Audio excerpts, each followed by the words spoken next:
welcome back. And thanks for joining us. In this video, we will be discussing trading success key number 7, how to monitor and destroy top 12 trading greed tendencies. Most humans share the need to expand, improve, and to be bigger, greater, and better in various aspects of what we do, and what we are, on the planet.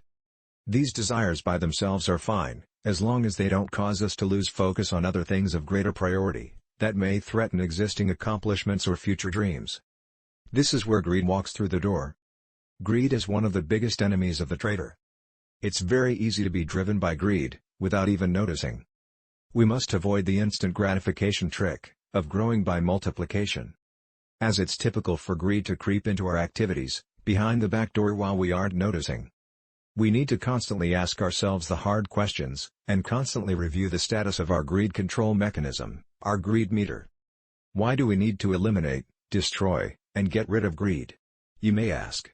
As someone once says, greed is good, but clearly not always.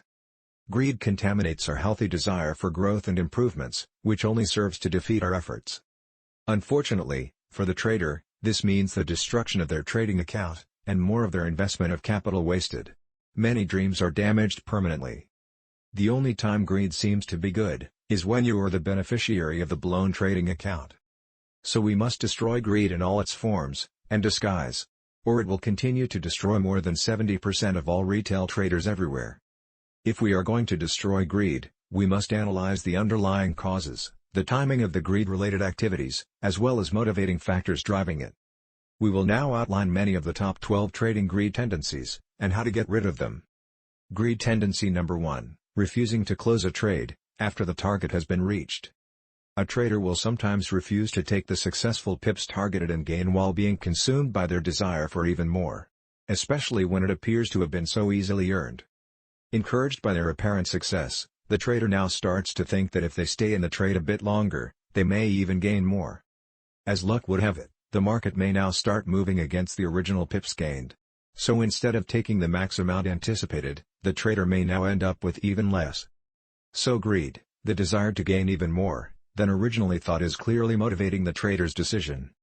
The trader's best interest is very likely better served by taking the planned amount of pips gained and then starting focusing on the next possible successful trade, in accordance with the original trade plan.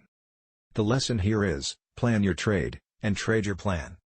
Greed tendency number 2, trading too many assets or positions than we can control. Being able to identify many possible trading opportunities in the market is an excellent situation. However, the trader's challenge in this situation is to be decisive and stay focused on the original trading plan.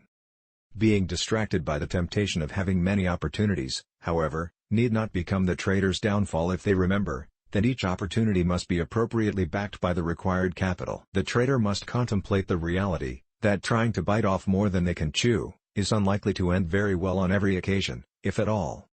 Greed tendency number 3, jumping into a trade only with thoughts of profits. The best traders understand that trading is all about minimizing loss first and foremost, at all times. It is therefore less than ideal to just look at the possible profit potential and base a trading decision on this. This is clearly a case of overconfidence, resulting from having a run of successful trading events. It is particularly hard for traders to not have a higher than normal confidence level when they are making consistent profits and having consistent results. However, having a good trading psychological balance means we are able to manage the psychological impact of winning, as much as that of losing. Greed tendency number 4, trading for bigger pips than the market session typically gives.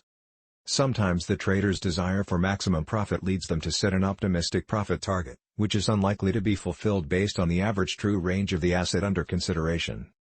This greed situation is clearly leading to the trader not taking the available pips made for the session under consideration. Had this been done, they could then have had the opportunity to re-enter the market and gain even more pips in addition to the reduced amount than was anticipated.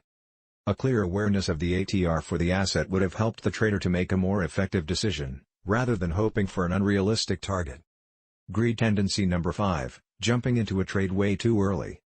The desire to maximize every apparent opportunity can sometimes consume a trader, pushing them to jump at every perceived target which may prove to have been mistimed. Being greedy does have the uncanny consequence of shading a person's judgment and with that their sense of timing. A trader in this situation is clearly ignoring the market basics, due to their anxiety about increasing revenue. This is clearly done at the expense of increased losses, which will clearly negatively affect their fund's growth. Having objective and reliable strategic trade indicators will allow traders to be more accurate and consistent in their trading decisions. Greed tendency number 6, joining a moving trend only to get stopped out. The trend is your friend, is always a true maxim. However, a trader always has to be cautious when the market trades irrationally. Before joining a trend, a careful trader must get some kind of insight into the rationale behind the trend before deciding to join it, otherwise, greed may draw us into a trade. And before we know it, the market makers move against us, resulting in a stop out by the market maker, who would have entered the trade at the correct time. Absent of anxiety, we would do our due diligence before joining any trade, and therefore even if there is a market correction, the size of the stop very likely would have been in line with our risk percentage. Observing funds growth and profit compounding principles will contribute to helping us to ignore greedy desires for increased profits, and allow us to trade more objectively. Greed tendency number 7, refusing to set an appropriate stop loss for a trade. Before entering the market, or risking any amount of capital, the trader must decide the limit of the amount they are putting at risk. This is our stop loss amount. There must be a cap on the maximum we will allow to be lost if the price move in an adverse direction. By refusing to use a stop loss, the trader is in essence saying the whole account balance is up for grabs if the market goes against them. In short, it's a confirmation that the account balance is the lottery ticket to the jackpot. Greed is at play, rooted in fear of loss. Clearly, a more realistic trading operation strategy is what is needed here. There is a detailed discussion of this strategy in the course. Greed tendency number 8, scalping excessively in the market all day.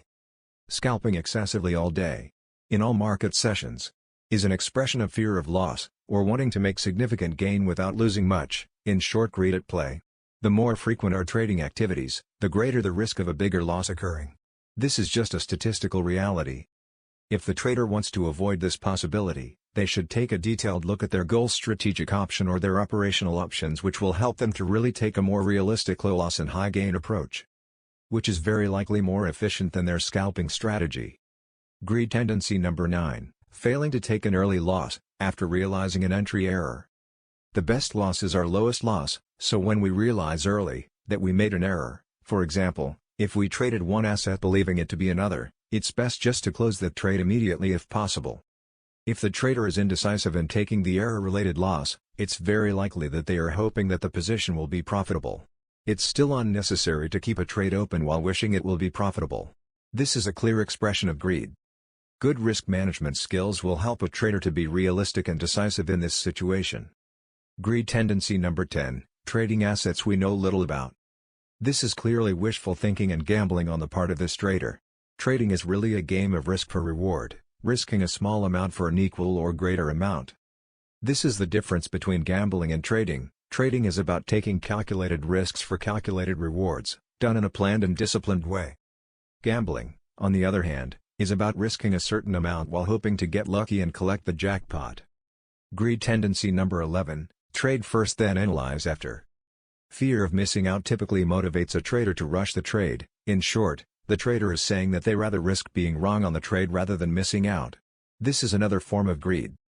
To overcome this form of greed, the trader needs to ensure that they have the appropriate tool to give a clear enough indication of when is the best time to enter a trade.